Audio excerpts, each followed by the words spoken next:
तो ये कानून साजी कोई पहली मर्तबा नहीं हुई। मैं तो हुकूमत के दोस्तों को कहता हूँ आप इंजॉय करें, आपने ये अमेंडमेंट लाई है इसको पास कराएं। आप बिला वजह अगर अपोजिशन के लोग उठते हैं, आप उनको डिस्टर्ब करते हैं, बोलने नहीं देते, एक दिन के चंद घंटों की बात है, वैसे भी पास हो जाएगी। बात यहाँ से जो भी दोस्त बोलते हैं उनको क्रॉस टाक या ऐसे कि यहाँ काफ़ी विद इन हाउस चेयरमैन साहब आप माशाल्लाह सीनियर हैं, मतलब हम सब से ओवरऑल जो यहाँ मेंबर्स बैठे हैं, कभी भी आप किसी को कह सकते हैं रूलिंग देके कि हाउस से निकल जाएं या इसको हाउस से निकालो। यहाँ मोस्टली ये एक रवाज बन गया है, कुछ दोस्त उठते हैं जज्बाती हो जाए, इनको निकालो। बाबा आप अपना काम करें, आप अमेंडमेंट लाएं उस पर काम करें, बाकी किस बात पे। मैं तो ज़्यादा अमेंडमेंट पे इस वजह से बात नहीं करता क्योंकि हमारे पार्लियामानी लीडर ने इतनी उस पर बात की है, वो हमारे लीडर हैं, उन्होंने जैसे समंदर को कूजे में बंद कर दिया। अभी मैं बात करूंगा तो कूजे का ढक्कन खुल जाएगा, फिर पानी आ जाएगा, फिर ज़्यादा पानी आ जाएगा, फिर फ्लड आ जाएगी, फिर लड़ाई हो जाएगी। मैं नहीं चाहता, आपके एंजॉय करने का मौका है, आपने मुश्किल से साथ में मिले हैं, आज शाम आपकी डिनर है, उसको आप एंजॉय करें। बेहतर है कि मतलब बजाय कि फिर आपस में लड़ पड़ें जैसे दो सूबे चंद दिनों तक आपस में लड़ रहे थे। सर मैं आ जाता हूँ यार, बात तो करने दो, तुम्हें हमको हैजान है। काफी पियो काफी। चेयरमैन साहब जैसे ख्वाजा आसिफ को पान, इसको थोड़ा पान खिलाए ना, चुप रहे ना। बात है चेयरमैन आ जाएंगे आप आदत है आपको, नहीं आप बैठे हैं इतने काबिल हैं, उसी दिन कानून उठ के पढ़ा रहे थे सबको, आप इसको थोड़ा नहीं सिखा। Please address the chair. नहीं मैं आपको चेयर कर रहा हूँ, उसी दिन आप नहीं थे चेयरमैन साहब, कभी आपने नहीं सुना होगा, आप स्पीकर पे रहे हैं माशाल्लाह बड़े हाउस के, यहाँ भी आप अल्हम्दुलिल्लाह चेयरमैन हैं, पीएम भी, माशाल्लाह आपसे ज़्यादा किसी को तजुर्बा नहीं। कभी आपने नहीं सुना होगा इस हिस्ट्री में कि कोई अगर सप्लीमेंट्री क्वेश्चन हो उस पर कानून बताया जाए, 5-6 लोग उठ के खड़े हुए, नहीं होना चाहिए। मैं आ जाता हूँ अपने पार्लियामानी लीडर की बात पे, उसने बहुत ही बातें की। मुझे खुशी एक बात है कि गवर्नमेंट के सब दोस्त जो हैं वो हमारे पार्लियामानी लीडर से बड़े खुश हैं। पार्लियामानी लीडर की सब ने नेकी की। परवेज साहब ने भी कहा कि वो हमारे उसके वाले साहब भी दोस्त थे, खुद भी अच्छे आदमी हैं। मैं आपसे ये इल्तिजा करता हूँ, हमें आप वजह बता दें कि आपकी जितनी अली ज़फ़र से मोहब्बत है इतनी हमसे मोहब्बत कैसे पैदा हो सकती है आपकी, हम भी वो काम कर लेते हैं। आप थोड़ा हमें बताएं तो सही। वो आप हामिद खान साहब से भी वैसी मोहब्बत करें। मुझे भी वो चीज़ याद आई,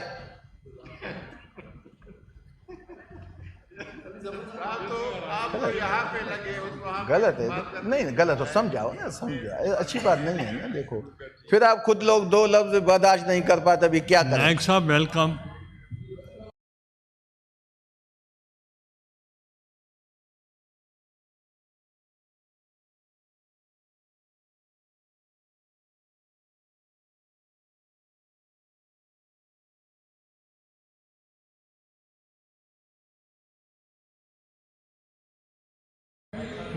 नायक साहब वेलकम। मुझे चेयरमैन साहब अरे पार्लियामानी लीडर मतलब वजूहत याद आ रही हैं। जब ख्वाजा आसिफ ने गालियां दी तो पार्लियामानी लीडर का काम था कि उसको जवाब देता, पार्लियामानी लीडर का काम था कि उसको जवाब देता। तो हमारे पार्लियामानी लीडर ने तारीखी अल्फाज बोले थे। उसने कहा कि जी ख्वाजा आसिफ के जो वालिद साहब हैं वो मेरे वालिद साहब के दोस्त थे, अयाज सादिक साहब मेरे दोस्त हैं, तो लिहाजा हुकूमत जो भी होती है चेयरमैन साहब वो कानून साजी करती है। आपको याद होगा हमारे दौर में भी हमारे एक, अल्लाह उनको जन्नत नसीब करे, जो हमारे लॉ मिनिस्टर थे फारूक नसीम साहब, तो वो भी कानून साजी करते थे। हालांकि उन्होंने कभी तंजीम साजी नहीं की, कानून साजी की उन्होंने। तो अभी भी होते हैं कानून से। जिंदा है फारूक नसीम? अच्छा जिंदा, अच्छा मुझे पता नहीं था, मुझे पता नहीं था। तो सर मैं अपोजिशन हुकूमत को कहूँगा कि किसका जी तंजीम साजी का लफ्ज अस्पंज किया जाए। आप तो मुझे बोलने दो ना, छोटी छोटी चिड़िया वो बीच में बोल देती हो। देखें मैं अपने सीनियर दोस्तों को यहाँ देखें, अच्छी बात नहीं होती आपके सामने। मेरे ख्याल में मैं आपको एक इल्तिजा भी करता हूँ, यहाँ एक बात की गई कि ज़ियालक के लिए ठीक है, किसी को 100 इख्तलाफ हो, स्पीचेस तो मैंने भी उस पर की हैं, कोई कहता है मध्य मोमिन मध्य, कोई कहते थे कि ये शहीद भुट्टो का कातिल है। ये दो हंस भी रहे हैं, चुप भी हैं। तो मुझे पता नहीं कि इनकी यादाश्त कम हो गई है, लेकिन मैं भी अभी 56 में हूँ सर। मैंने भी किताबों में पढ़ा है कि जब यादाश्त कम हो जाए तो बादाम खाने चाहिए, बादाम खाने से यादाश्त आ जाती है। यहाँ काफ़ी दोस्त जो है ना, आपको कोई और चीज़ खिलाता हूँ ताकि आप खामोश रहें। काफी पियो। तो सर बात यह है कि यहाँ बात की गई जजेस की या इनकी, मैं किसी भी नहीं पढ़ता, यकीन करें बस में कि किसी दोस्त को तकलीफ हो। जो जिनको साकिब निसार का टाइम याद है, मैं साकिब निसार का न कोई रिश्तेदार हूं न उसका वकील हूं। उन लोगों को ये याद करना चाहिए कि 1997 में मलिक कयूम, जस्टिस मलिक कयूम भी एक था, उसने शहीद मोहतरमा बेनज़ीर भुट्टो को और हमारे जो अभी सुप्रीम कमांडर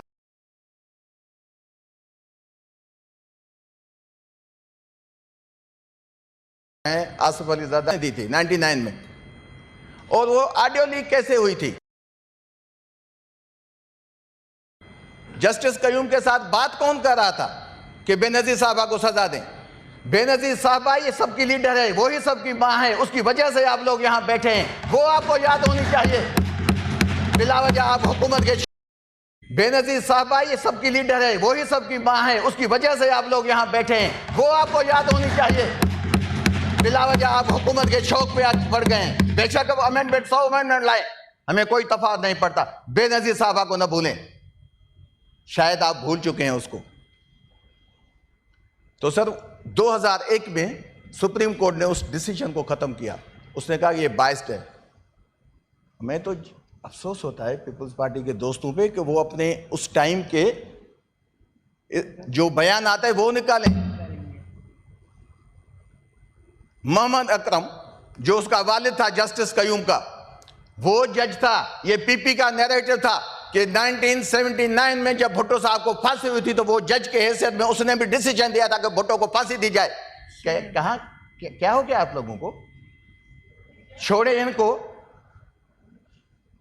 इनको, जो भी बात है। आप यहां किसी बंदे ने सर कहा ज़िया का जिक्र निकला, अभी किसी ने कहा कि ज़िया इमरान खान के लिए उनका बाप है। कौन कहता था कि ज़िया किसका बाप है? 1985 से इमरान खान को इतना टारगेट न बनाए। मैं अभी सर आपसे इल्तिजा करता हूं, ये आपके शायद मौलवी साहब बैठे हैं जो भी ना कुरान शरीफ यहां लाएं। मैं हलफ उठाता हूं पहले कि मेरा लीडर इमरान खान ऑनेस्ट है, जिसको आपने जेल में बंद किया है। आप में जिसमें हिम्मत है अपने लीडरशिप की आके कसम उठाए, यहां आए इधर। अभी मैं वुजू से हूं, मैं अभी नमाज पढ़ के आया हूं। यार छोड़ो बाबा, आप अपनी कानून साजी करें, जो आप अमेंडमेंट लाए हैं खान से गुस्से को कम करें, अच्छी बात नहीं है। अभी यहाँ का इमरान खान का बाप है ज़िया को फजीलत है। खान साहब ने सियासत की है 1996 में सर, ज़िया फौत हो गया है 1988 में। कैसे हुआ? सियासी बाप कहा जाता है ना, वैसे तो हर कोई अपने बाप की औलाद है। वो 1988 में फौत हो गया। खान साहब ने सियासत की 1996 में। ज़िया उनका बाप है जिन्होंने 85 में सियासत स्टार्ट की थी, उनका बाप है ज़िया, इमरान खान का नहीं है। तमाशा बनाते हैं यहां बैठ के, गालियां सुनने के लिए नहीं बैठे। अमेंडमेंट है, आपका हक है, लाएं, कल पास भी हो जाएगी, कोई इशू नहीं है। लेकिन इसके लिए थोड़े कि आपको टाइम मिला। बाकी आप जितने बड़े लीडर, वो 2 दिन मैंने पहले देखा था, खुशकिस्मती आप लोगों की कि आपको अली जफर जैसा पार्लियामानी लीडर मिला है जिससे आपकी मोहब्बत है। आप एंजॉय करें उसकी लीडरशिप को। बाकी ऐसे नहीं कि हमारे पास कोई जो है ज़बान है, हम बात नहीं कर पाते। थैंक यू जी। वो नहीं सर मैं अभी 9 मिनट भी नहीं हुए हैं। नहीं, अभी 9 मिनट भी नहीं हुए, इन्होंने 15 नहीं सर, ये सब ये भी हाँ सही है सर, सही है सर, बेशक कोई बात कर। मैं सिर्फ इतने चाहता हूँ सर कि अमेंडमेंट है, आपने दिल बड़ा गया। मैं इसाक डार साहब बैठे हैं, अभी अमेंडमेंट नहीं आई थी तो इसाक डार साहब ने यही कहा था कि सब डिस्कस करें। वाकई सब दोस्त बोल रहे हैं, इसमें कौन सी कबात है, जिसका जो ओपिनियन है बोले। लेकिन मेरी इतनी गुजारिश है कि इतने इनकलाबी लीडर कम बने, अपनी यादाश्त सबकी होनी चाहिए। बाकी काम जिसका अपना होगा सर वो अपना करेगा। जो हुकूमत का काम है वो हुकूमत का है, अपोजिशन का काम है अपोजिशन का है। ये कभी हो नहीं सकता कि हम एक दूसरे की सही बात को भी माने। ये कभी हो नहीं सकता। तो हमें लिहाजा ये जो इतना इनका इमरान खान पे गुस्सा है इसको कम करना चाहिए। बाकी अथॉरिटी सर हमें भी पता है, ये जो भी बड़े बड़े चैंपियन बने हुए हैं ना, अभी हमारा सीएम आया केपी से, उसने कहा मुझे खान साहब से मुलाकात करने, पीएम कहता है मैं कोशिश करता हूं। जब एक मुलाकात नहीं करवा सकते तो चैंपियन किसके बने हमें आपके लोगों को पता है। छोड़ें आप इस चीज को, आप अपनी अमेंडमेंट को एंजॉय करें। Thank you sir. अफनानुल्लाह साहब